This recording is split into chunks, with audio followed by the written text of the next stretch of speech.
there is a fine balance between this idea of quitting and commitment. And I think if that person is doing the challenge because they want to do the challenge, but then they recognize they decide to give up after 50% of the challenge, what I would say to that person is, okay, fine, but what else in your life are you quitting after 50%, right? Because it's probably a few other things. And if that's a habit that you have and it's not one you want, maybe to take a look at that. The ability to grow during a time where many people consider it to be quite hard. The cold can sometimes eat away at our motivation. It makes us often eat more wholesome, heavier fat orientated foods.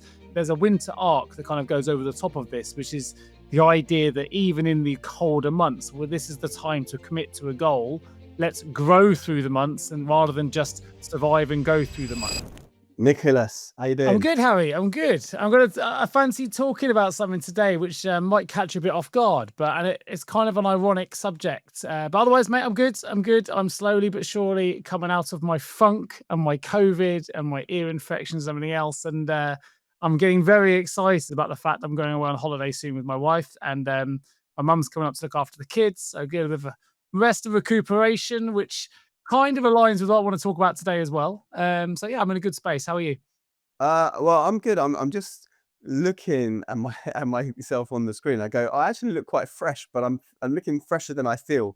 I feel like I'm just about coming down with something a little bit funky. And I was reading in the news the other day that it's the season, or why there are lots of colds going around. I don't normally subscribe to that sort of stuff because A, I believe it's all about, building a resilience. B, I rarely am on public transport, have children coming home with germs, all of that. So I tend to ride out these things. But honestly, yeah, feeling a little bit a bit warm. But that might be from waking up at 5, spending 3 hours in the car, driving to school and having a crazy day. But happy to be here chatting to you. So where are you going on holiday? I'm going to Bermuda. I've not been before, so only 1,000 people in the capital, and we're going to go for it. It's only for a couple of nights. My mum's come up to stay at the house, and Bermuda, yeah, 2 nights to we're going Bermuda. to Isn't that actually no, we're going for 4 nights, but not like a full holiday. but isn't that still quite, isn't Bermuda like Bermuda Triangle all the way over Yeah, it's a fair towards? old trek to go for 4 nights, but we just fancy to go somewhere exotic. We had some Amex points built up. We had a free companion voucher flight-wise. Oh, yeah, yeah. So we thought I we thought want to it make used up use of it. So we've got it at an absolute steal. So we thought, you know what, let's utilize what we've got and have a bit of a trip away. So I'm looking forward to that. And it's hard for that not to energize you. My wife's very excited. She's been packing all week. But what I want to talk about today was something that you've seen the hashtag trending, the great lock-in or silent walking. There's a few of these that are going out at the minute, which are very much about, or the current trend seems to be walking without headphones. Now, a couple of things here. Obviously, we want people to walk with headphones if they want to listen to the Mindful Past podcast. So that's quite interesting. And I also think there's an irony in the fact that it's very much trending on, so hashtag silent walk is trending on TikTok at the minute. Over 600,000 views on TikTok alone. The great lock-in has been spiked on Google searches by over 1,000% in recent weeks. I think there is an irony where there's hashtag silent walk, the idea of is being away from social media, getting away from the go culture that we live in at the minute, getting ready for what's to come as we go into the winter months. So there is an irony that that's actually what's trending on TikTok because, well, you get the irony there. But I just want to have a quick conversation about it. This is really about setting new habits, setting daily habits. How can we lock in some good habits as we go into the colder months? We're going into October, November, December. It's being reframed as the great lock-in. So I just thought, we've got your book, you and I talk a lot about habits anyway.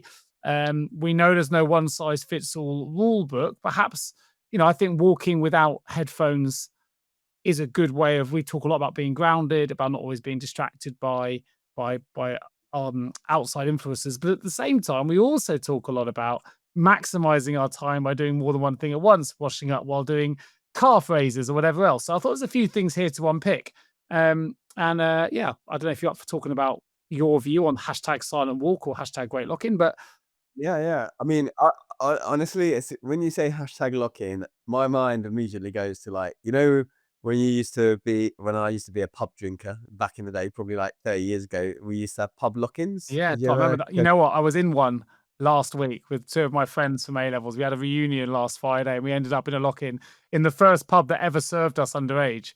We thought we'd have a little bit of a revisit to our old haunts, and we had a lock-in. There you go, very recently. Yeah, so that's what I thought, and then also in my mind, and this is probably like PTSD from the last 5 years, I went to lockdown. I was like, hashtag locking. I was thinking, hang on a second, is this locking down for winter? Because as the nights draw in, I'm feeling a bit more hibernating mode. Definitely a hibernator over the winter. So that's what I was thinking. So I haven't come across this. I don't really follow a lot of the hashtag trends that are going on, which I probably should do. But as you know, I've got a somewhat of a hate relationship with social media and all of that. Tend to post and ghost, which I know is not ideal because it's like effectively it's like going into a party. And I heard this once, and I go, this is so true. It's like going to a party shouting at everyone, "I'm here, blah, blah, blah, blah, blah," and then walking out again. And that's kind of like, so I understand social media is a two-way engagement and you have to, do maybe an 80-20 rule with it. But so yeah, I'm not familiar with this. So hashtag lot.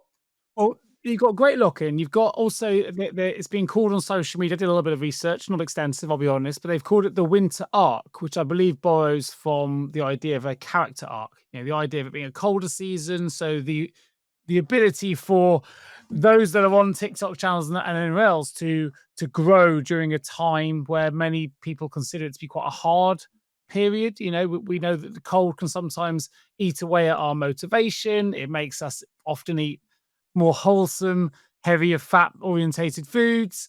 We often feel cold. It's harder to go out and exercise if it's freezing outside. The nights draw in, it's darker, and we get less sunlight. So I think a lot of that makes it difficult. So there's a winter arc that kind of goes over the top of this, which is the idea that even in the colder months, well, this is the time to commit to a goal. Let's grow through the months, and rather than just survive and go through the months. So I think there's a lot to be said for that, right? That a lot of us, some of the time, I know from my going back to my Ironman days and my training days, I always know that some of the biggest gains were made during the winter months when I knew a lot of my competitors and other people would perhaps be slowing down. I kind of thought, right, this is my time to get an edge. So I think there's some truth in it, but it is difficult when the nights are drawing in.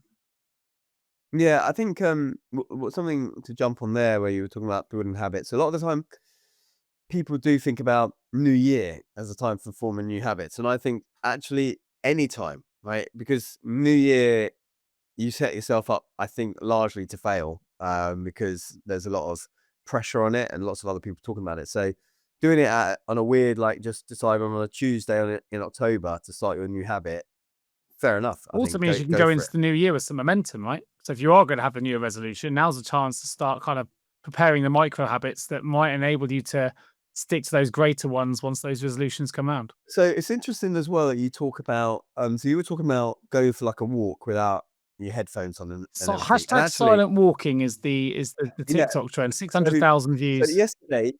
yesterday, it's funny that we talk about this because 3 times this weekend, I went for like a walk. I think a couple of times along the beach, then once somewhere else, and like yesterday afternoon. And I had my headphones. I thought I'll take my headphones in my pocket. I've just got like normal regular headphones. And then I thought all 3 times I thought to myself, no, I won't put the headphones in because a lot of the time I do, something similar, right? I put the headphones in, I listen to a podcast or I try and make a phone call. A little bit challenging often by the beach because of the wind, but I thought deliberately I wanted just headspace because sometimes what I find anyway is when I'm listening to a podcast and I'm walking, especially along the beach, I'm sort of daydreaming anyway, and daydreaming is a really good practice. And so I miss a lot of the podcasts anyway. It kind of goes in maybe subconsciously. So I thought, why have the distraction at all? Why not just daydream for the 40-minute walk or whatever I'm doing? So it's interesting that the last 2-3 days I've deliberately done that practice.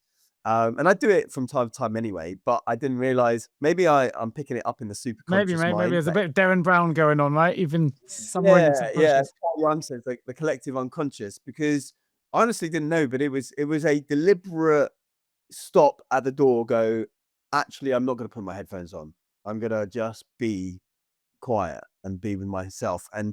Honestly, it's so refreshing. Actually, the same thing happened in the car on the way today, actually. I was coming back from work, and it was a drive through London. And I was having difficulty anyway with, my phone connecting to the internet, so sending me home, and so I wasn't able to put anything on other than it would be normal radio, and I just thought to myself, "You know what? Honestly, I've had a day with 20 odd difficult, challenging teenage boys, let's say, and I just wanted peace. I just wanted no noise. I was like, "You know what?" I like driving with nothing, right? I often do. So I'm a big fan of just switching off. This week, in fact, all the posts that I'm putting on social media will be about this concept I talk about in Super Vitality called digital nutrition, which is all about really not digital detoxing, but really about managing how you bring information into your body and your brain, and what kind of information you bring in. And how you do that whilst living it in a normal life, rather than, oh, we can everyone can go off for 2 weeks or a week or weekend and put their phone away, maybe, if it's a planned thing. But how can you live with it day to day is the thing.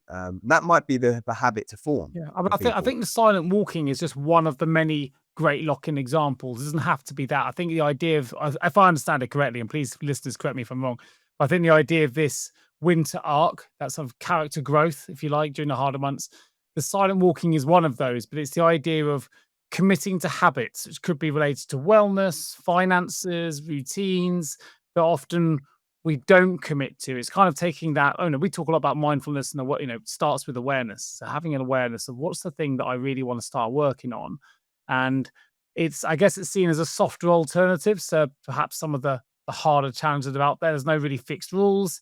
It's just people pick their goals. Maybe they want to optimize sleep. Maybe they want to optimize their savings. Maybe they want to move more or create new habits.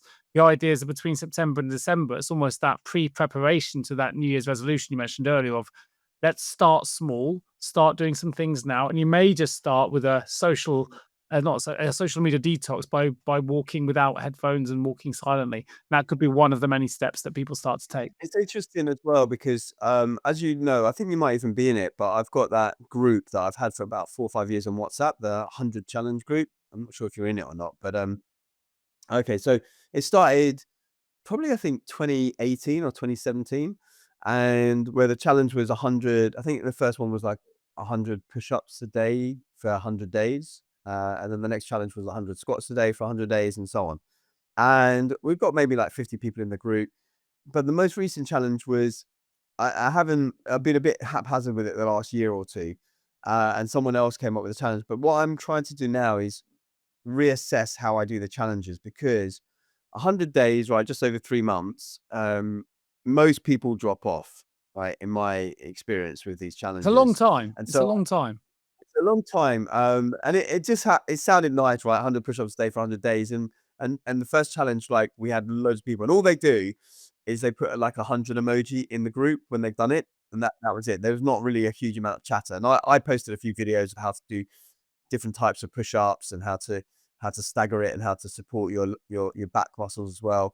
But generally speaking, it's a very light touch group where you just put a 100 emoji in when you've done it. I'm reevaluating it. I did a few years ago. I changed it up and I did 25-day challenges, and each 25-day was a letter from the beat, right? BEAT. So it ended up in 100-day challenges. But I put a poll out the other day because I was asking people, would you prefer a 7-day challenge, 21-day, 30-day, 60-day, or 100-day? Most have come back with 30-day, although a lot of people haven't responded yet. So the reason I'm saying all this is because we've got this idea of the great lock-in, and then there's this other one. I'm not sure if you come across, like, the 75 hard challenge.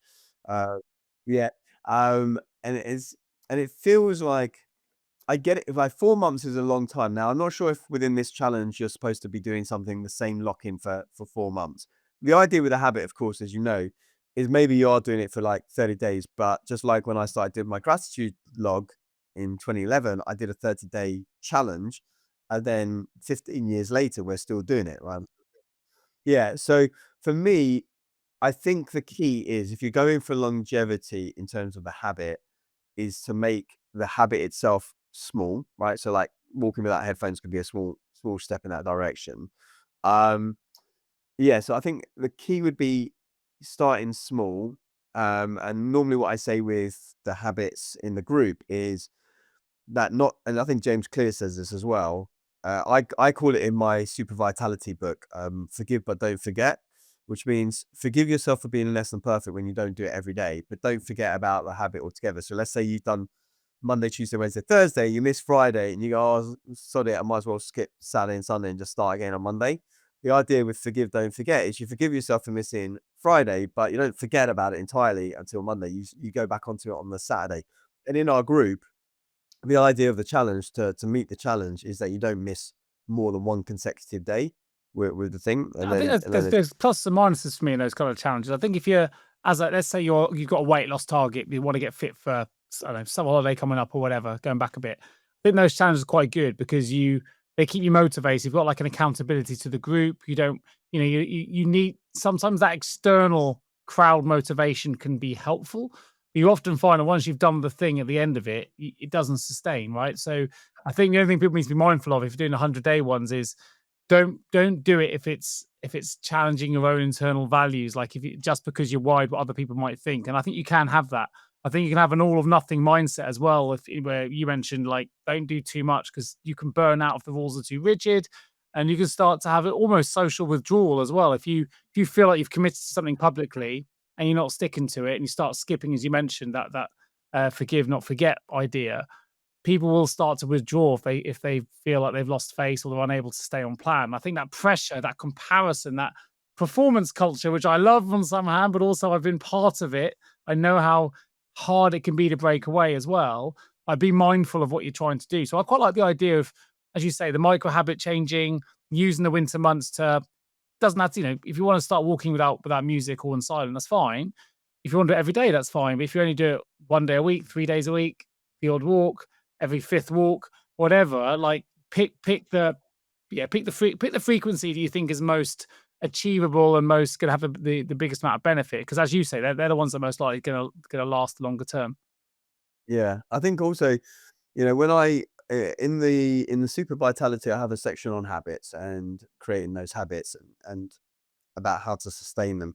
One of the things is about that community piece, but I also make a point in there.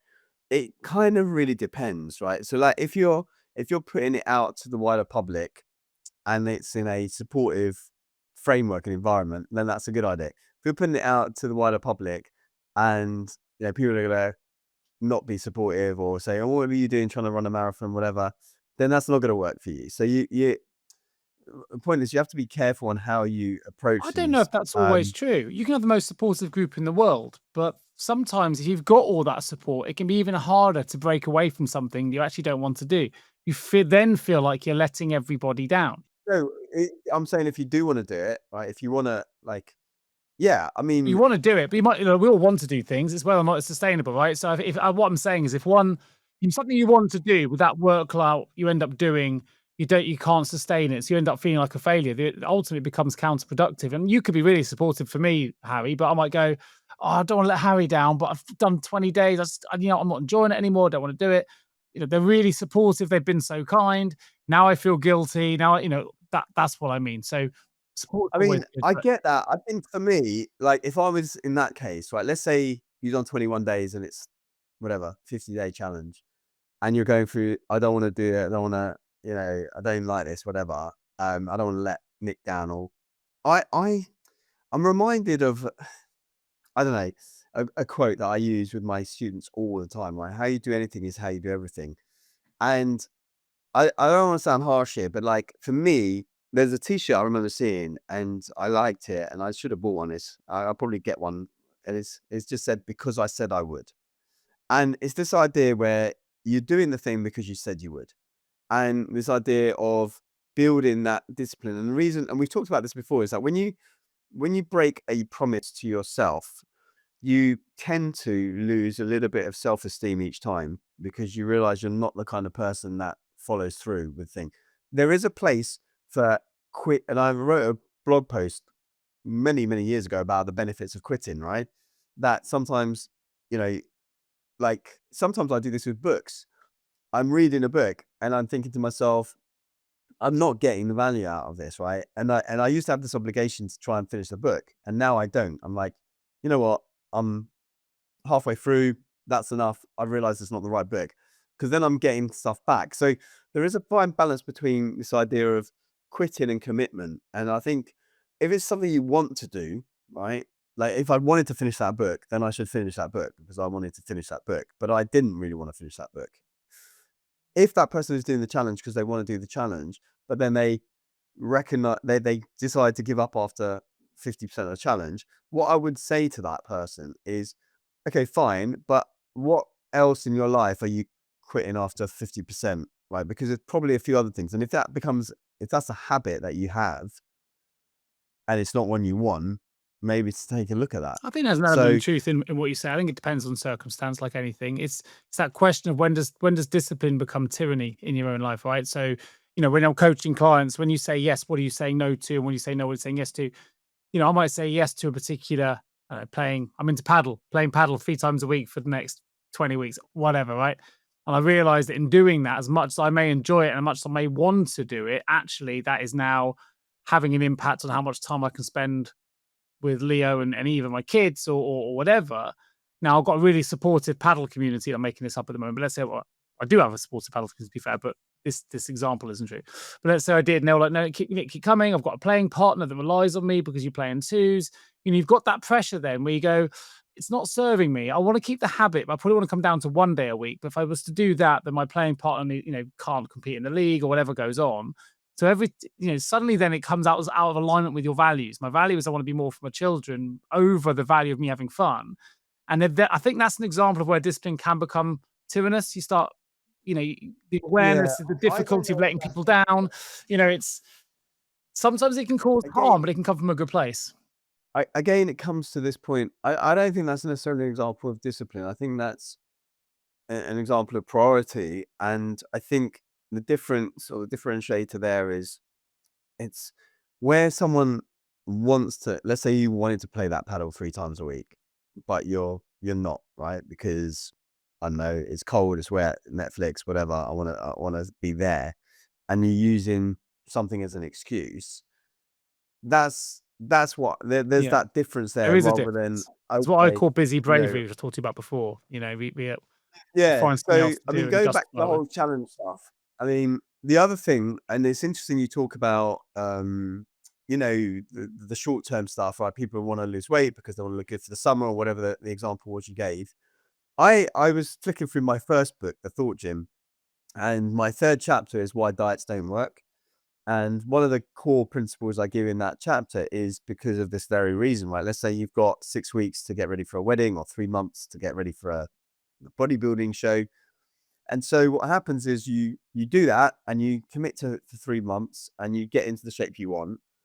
But then subconsciously your mind has said, "Ha, completed. That's the goal." The goal was to get there, not to stay there. And so what happens is you flip-flop back, right? And it sees that the end point, or what you perceive as the end point, is now the reason to stop.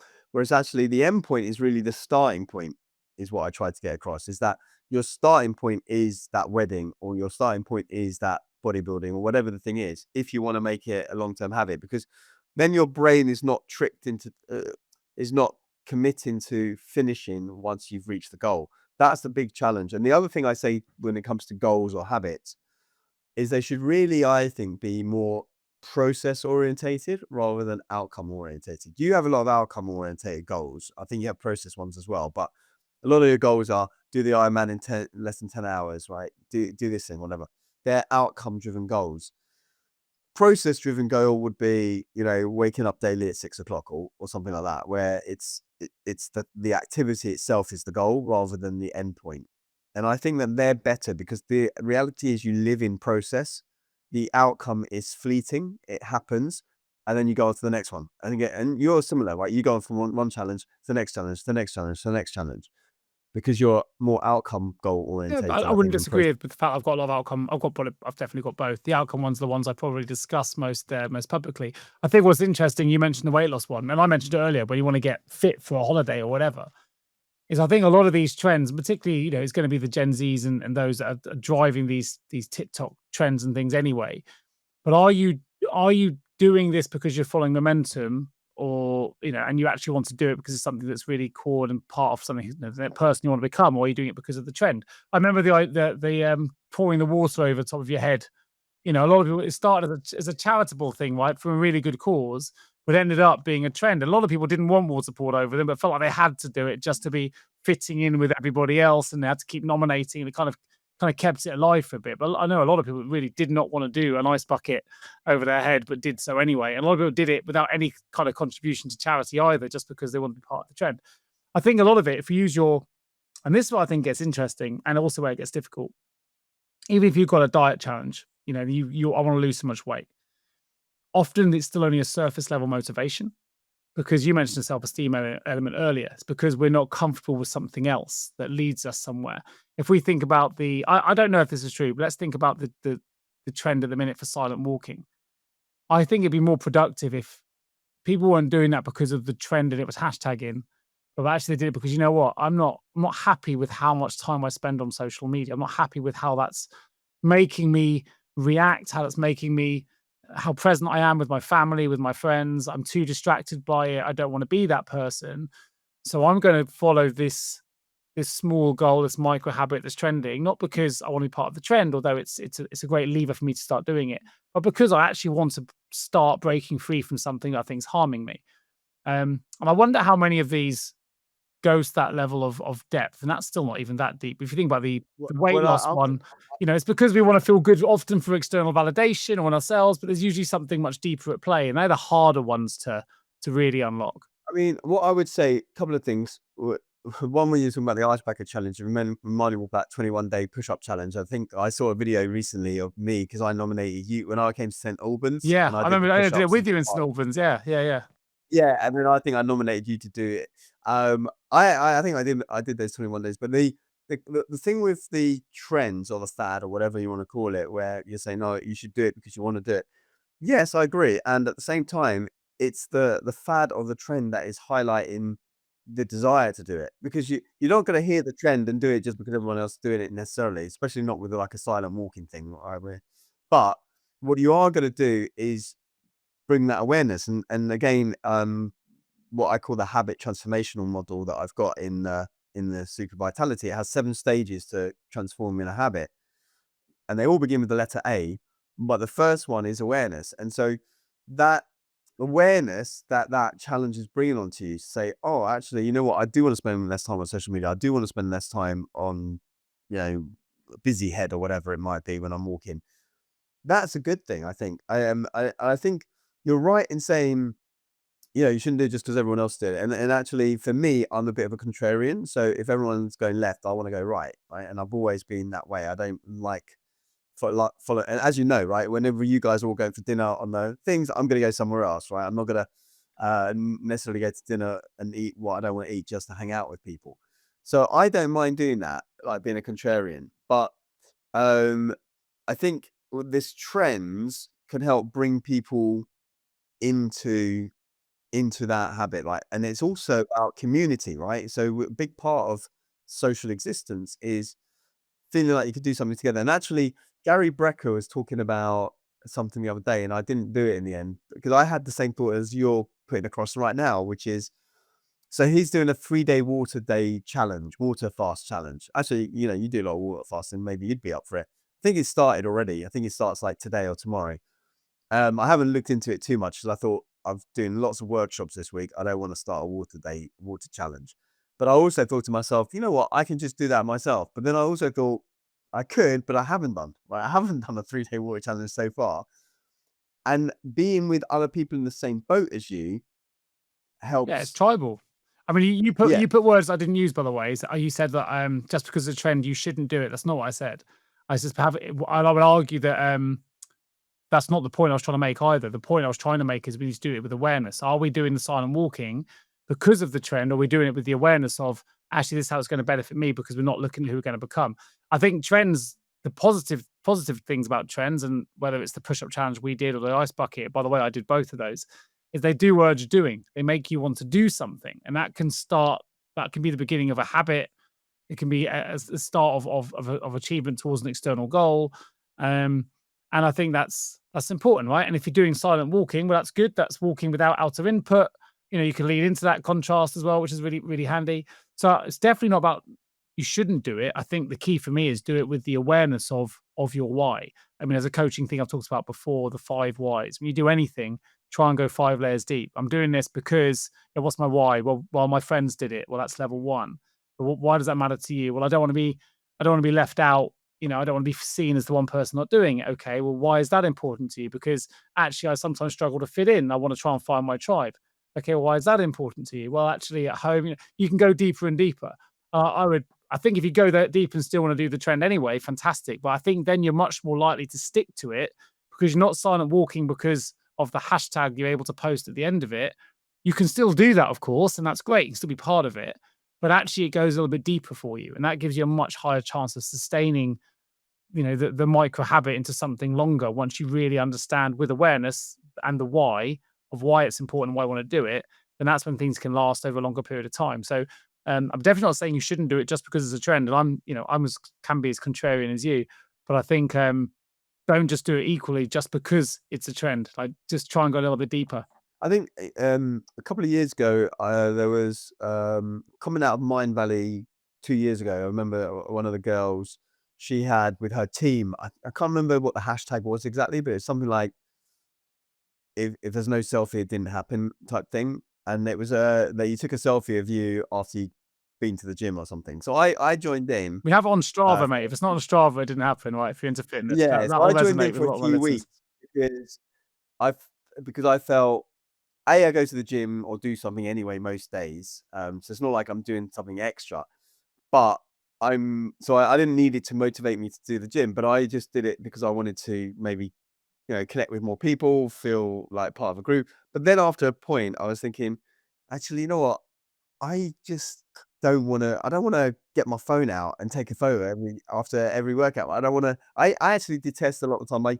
I have my exercise tracking document on my phone, which I've had for years, and I actually don't like that because it means that in between each set, I'm going onto my phone to write the number or look for the number that I did last time. And it makes and to the casual observer, they're probably doing what I often think when I see people with their phone. Are you on social media? Are you doing something? You're not really focused on the gym. So I just didn't want an extra thing to do. And I think with all these things, it does become extra things and extra I think things you and make a extra really, things. really good point. I think it's a really good place to start. If the selfie in the gym, okay, that's great. I'm doing it. I'm doing the thing, and you want that external validation maybe to help with the early motivation. If you're starting a diet program, often you'll start calorie counting. I'm not saying you should, but a lot of diet programs will suggest you look at food labels. How many calories in a product? Can you substitute? Can you whatever?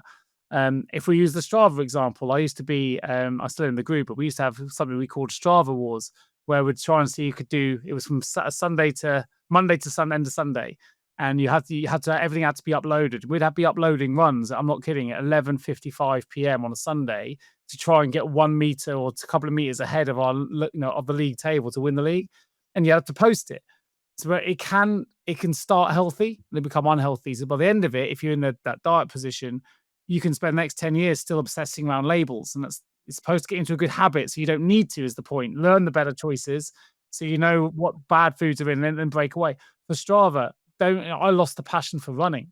Became more about comparison being a thief of joy and the competitiveness started overcoming my passion for running. It was all about winning the league and winning the competition. And in the end, I had to have a bit of a complete Strava break because it was becoming unhealthy. I couldn't do anything without posting it. And I think it's the same with all those examples that the weight or the gym being another. You start a transformation journey, but and that's great to keep you started with the selfies, but ultimately it's got to be more important for you. Don't let the selfie bit, overtake what's really important. So it's a great. I think it's really good we start there, but we don't just have the awareness to be able to break free if you need to. I think you had the awareness there. I think, I was rewatching last night, an episode of Doctor in the House, which is an old BBC program with Dr. Rangan Chatterjee, the guy from Live More that I met a few weeks ago. And I can't remember why decided to watch it. I think I was I think that was it. I was tagging him in an Instagram post, and I wanted to see if Doctor in the House was available on iPlayer, and it wasn't. And I found one on YouTube. Anyway, I started watching it, and there was one of the guys. It may have been one of the earlier episodes. Real gym addict, right? Um, and he had loads of pain, like shoulder pain, back pain. He was popping pills left, right, and center. I think the doctor had come in to look at the son actually, who had eczema, but he was looking at the whole family. Anyway, long story short, this guy is basically addicted to the gym, right? He had issues growing up, being bullied, I guess being all the smaller. He had what eventually turned out to be body dysmorphia, where he always saw himself as being smaller than he was, and ended up going through a period of cognitive behavioral therapy, CBT, to help resolve some of those. Initially, he was adamant that this wasn't the case, and he was fine, and he wasn't addicted to these opioids, and he wasn't addicted to the gym. But it turns out to be that there was this compulsion, right, I guess, to go. And I think that's what you were sort of alluding to before with the Strava stuff, is that when when you're when you feel like it's a compulsion, you feel like it's the same thing with the steps and the aura ring and all these It's a bit things, like, you right? know, it's a gambling thing, but when the fun stops, stop. Yeah. And so I think it's about understanding self, right? Know thyself. Because if you're that kind of personality where you're you know, gonna go all in with things that you do. You just have to be a bit mindful of that, because some people, they'll see their steps and they'll be like, "Oh my god, I haven't done the 12,000 today or whatever. I need to get," like right now, it's unusual for me. I'm at 8,000. I'm not gonna be in a desperate mood. I normally average about 15, but I aim for a minimum of 12. I'm not gonna be out walking around the block to get my 12,000 in necessarily today. I might hit 10,000 by the time I go to bed. I might not, but I'm okay with that. I still like to track it, but I know that I'm not addicted to hitting the targets. But what I would say is if I saw, 50 days in a row where I'm hitting 6,000, then I'd be thinking about changing that up a little bit. So I think it's all about knowing yourself, knowing what is gonna motivate you enough to do the thing, but not, like you say, get so obsessed with the thing that you feel compelled to upload things at 5 to midnight and get that next mile in and everything else. Same with this trend. I think what is quite nice is that, I mean, I've mentioned 2 trends to start the show, the great lock-in, if you like, which is starting as micro habits. It doesn't have to be around silent walking, but if we use the silent walking one, it's quite a nice way, because the lock-in trend kind of pushes you to do something, and a silent walking kind of pushes being, being one itself, how to behave, how to think about certain things. I mean, I don't, it's obviously hashtag silent walks hit the has hit the trendometer, if you like, but I would call it wellness walking or mindful walking. They're all one and the same, right? It's removing that background noise, and we know there's a lot of benefits in being grounded and being at one with nature and observing more. I don't just walk with your head down. You want to try and observe what's around you, and being at one with your thoughts rather than being distracted. But I like the idea of having the silent walking as part of that great lock-in. It doesn't have to be you just focused on improving your financial situation or learning a new course. Actually, I think it's a really good one to start that great lock-in. That was it. They call it the winter arc. I think it's a nice one, because I think if people to do that, and you can, you know, what's the word I'm looking for? Disconnect from our phones and our devices for a short walk. It can be really, really transformative and really powerful. And what it does do, as you know from my previous talks on this, is it encourages you to connect. If you're walking with someone, as I do with my wife now, we walk around before dinner without our devices. It just encourages you to connect and talk. And Where I don't have any cards. I have these beat model cards, which I developed years ago, and they have 5 questions from each section, from the tranquility, brain, etc. And in the tranquility section, I believe it must be, is have I, been without my phone or put my phone in airplane mode for at least an hour of the waking day, right? Because a lot of the time people are constantly connected, and so I often have my phone in airplane mode or at least silent, if not, so that I don't feel like I'm constantly bothered. Even when I'm on calls now, I'll hide the phone so I don't have that visual distraction. And so I think, being away from your phone for a bit, here I've got a study actually that I'm going to put in today's post for LinkedIn. University of Pennsylvania found that limited social media use to 30 minutes a day significantly reduced loneliness and depression.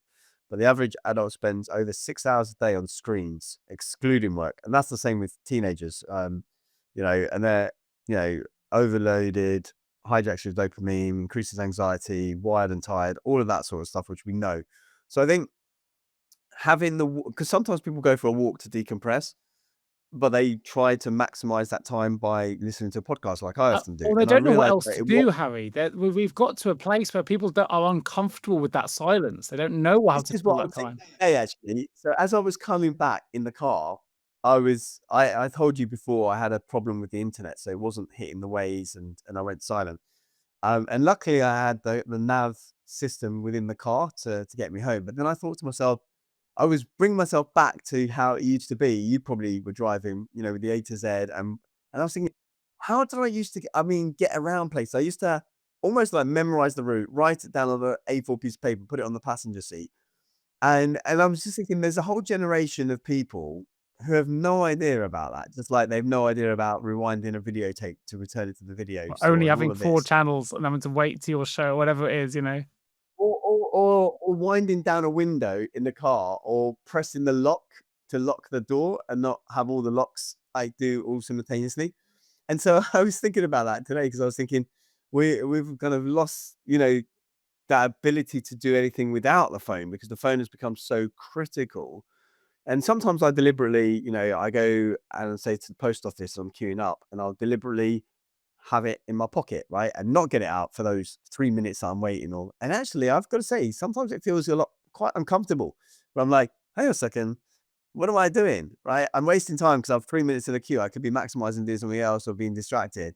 But actually, it is the work. That is the work, right? That is the work, the mindful work. And so I think, yeah, I would just challenge the audience, whether it's, just to do something without the phone, just to do something that you would normally have the phone to distract you, whether that's and walking, pick one queuing up. tiny lock-in. Maybe a 10-minute morning stretch without your phone or something you can do where your phone isn't needed and you can if you're doing a 5 minute what I would say as well, if you're doing your walking, your silent walking, which I recommend, is if you just start with 5 minutes or whatever it is you do, I would also use that time to not to worry about the fact you're in silence, right? Because that can be awkward. Think about what are the things that are troubling you. What are the things that you do want to start locking in inside on goals. If you are concerned about your finances, maybe that's your locking goal. I mean, when I get back from today's walk, I'm going to sit down without my phone and look at my do my expenses, do my receipts, look at my Christmas spending coming up, or if it's wellness, when I get back, I'm gonna get my yoga mat out of the attic that's covered in dust and start a new routine, or I'm gonna, whatever it is. As well as I do, getting the kit ready is you much more like to do the thing once you've got everything lined up and ready in advance. And if you get back and the first thing you do is put Instagram on and you start scrolling, by the time you finish scrolling, you realize you could have done a half-hour workout. Oh, I'm exactly the same, right? I haven't done that today, and I haven't managed to do the workout today because I came back and I did my prep for the week ahead because I've got lots of workshops. I like to prep all the names, all of this. So I've done that, then come on this call, and then I need to do the feedback and cook. And I'm thinking maybe I'll get some stretching in while I watch something later. But for me, I know that when I come back, sometimes I try and maximize things. So I'll do a stretching routine whilst watching some YouTube. But then it takes twice as long. I don't do really much stretching. I get distracted, and I know this stuff, and I'm like full foul of it. So those that aren't really massively aware of it, or younger people maybe who aren't like in that space, As a yeah, coach, I no, often no say chance. that we often teach the things we most need to learn. So no, we're not perfect. I think it will be good though. You mentioned your journaling that started as a habit and now you've done it 15 years on.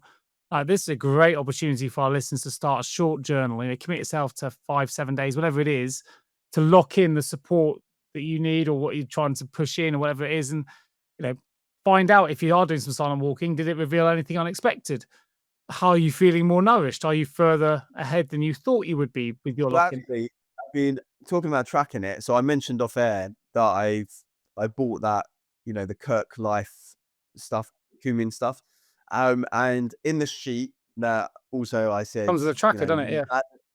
randomly had my mate Leon Taylor on there, who also wrote the forward for the book, but has a 30, I think it's a 30-day tracker, right?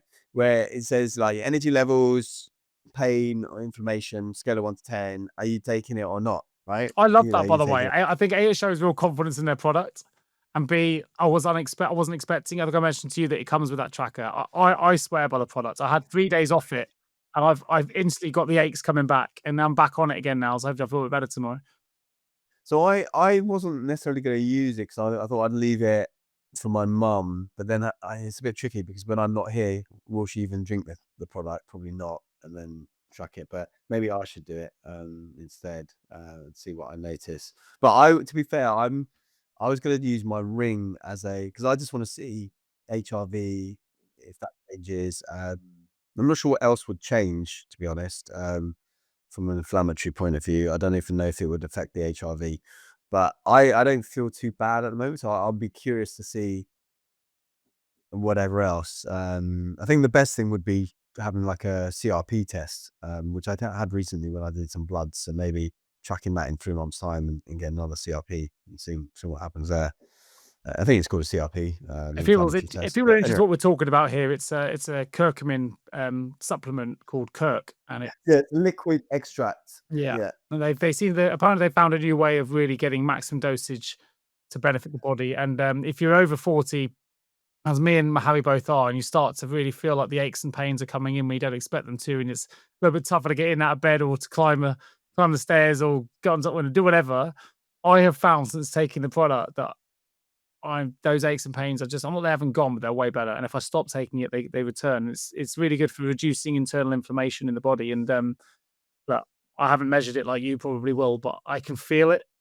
I can feel the yeah. I difference. mean that's the ultimate test. But I mean, yeah. So Nick recommended it to me, sold me on it, and then when I saw that Leon was Found one also of your mates is probably actually on the homepage of the website. well, yeah, exactly. Well, he's in the leaflet. But he's had so many. I mean, he's Olympic um, silver medalist diver who has had God knows like 8 shoulder reconstruction surgeries and lots of aids. He found Bikram yoga or hot yoga, which helped him massively. But he's done lots and lots of body work.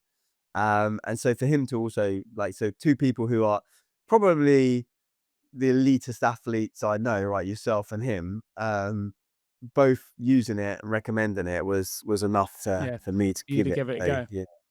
Yeah. That's good. Well, look, I'm interested to know what our listeners' lock-in habits might be, and if anyone really starts to benefit from this silent walking. I will consciously make an effort to do a little bit more silent walking myself or silent running, which I actually quite enjoy running without podcasts and music every now and again. Um, just be mindful. Don't skip the fun or the social elements or the tribal bits that you need to keep going. And you don't have to be as good at anything as you might see in the highlight reels on Instagram, right? That's just do what's right for you. And but I would have a little think about the 5 whys for anything you're doing. If you've got something that inside you you're keen to try and achieve, just ask yourself, why do I want to achieve it? Why does it mean something to me? I find it much easier for me to get started along those goals if I've got a really strong why. I'm not one why, I mean 5 levels. And also bear in mind that actually you might not get to those whys before you actually start doing it. No, oh, for sure, You and that's might fair. you might have to actually go a little bit down the road and then go, okay, now I realize why I'm doing it, right? Because sometimes like with exercise, right? I might not realize it until I'm 5 days in or 6 days in and go, "Oh, that's why I'm doing it because I feel great," right? Or when I like to sweat or something like that. Couch to 5K, the running is usually horrendous. I'll tell you what, I'll quote my brother-in-law who listens to this. He started running and really did not enjoy it at all at the start. He just like, how do you do this? It's not fun. I hate it. Now he's doing Ironman 70.3s. He runs every day. You have to go through the pain to realize why you love it so much, how good it is for your mental health, and all the other bits. And it's that pushing through, right? Ask yourself the goal you're doing. If maybe it is running, maybe it's not walking. Does it nourish your core values or does it distract you from them? And that's a critical. We've got to ask ourselves these questions a lot, I think, to really get to the root of what we want It to do. might just be as well that, when you do it, the why is actually because when you do something, say you're gonna do something and you do it, you feel much better about yourself, and that's why you're doing it, right? So the point is you might not know your why, because Nick was asking you to know your 5 whys. You might not know that going into it, so maybe go into it anyway and then discover your whys, day 10 or whatever it might be. I'm still going to go back to I don't want to go around in circles. Just be mindful of, are you chasing who you want to be or are you trying to look good to others? Because if it's the second, that why bit, you need to go deeper or it's not powerful enough. Or you may want to It's think about about intrinsic something else. motivation versus extrinsic motivation, basically. And that's the same with everything, I think. And I think when you're intrinsically motivated, you're going to succeed over the long run. When you're externally or extrinsically motivated, it'll be good for those kind of kind of flashy goals or those kind of goals now and then, but intrinsic motivation is what ultimately will succeed over the long Yeah, I term, I mean, think. So, this podcast is a good example, right? We set it up just for you and I to have a chat and to connect more often and to have that community spirit. And we like a debate and we like to talk about stuff that we're both interested in. If we get listeners and they're following along the way, that's a bonus. But it was never what we set, never the reason we set it up. Um, that's why we just enjoy chatting. Generally, we have a people don't hear it, but we always have a bit of a catch up before we start as well on everything else that we just wouldn't have. We weren't doing it. We didn't connect for sometimes 6 months at a time, and it's great to be connecting on a more frequent basis. no, I enjoy it. I probably speak to you more than I speak to any of my friends. In fact, I do. I know I do. Right. So here we go. But that being said, probably time for me to crack on with a bit more work and food and prep and everything, and for you to, Well, I'm home alone. My I don't know. wife is out tonight. She's got a going to town with a lady girlfriend of hers, and my daughter's away with a sleepover. So it's me and Leo against the world. Going to do his dinner now, so we'll have some fun. All right, nice one. Well, enjoy the boys' night, Monday night boys' night, and yeah, and I'll speak to you soon. And thank you, listeners, for tuning in once more. And remember to share the word. Let us know what your particular lock-in habit is. We like to hear from you. I think Instagram is a good Yeah, you place. can tag us Yeah, in at the underscore mindful underscore past underscore podcast. Yeah, so not with the just mindful underscore is it? There you pass go. I underscore should know that podcast. by now, right? But yeah, you'll find us. Using, but you'll find us. Right. All right. Take care, everybody. Cheers, Harry. All the Bye. best, mate.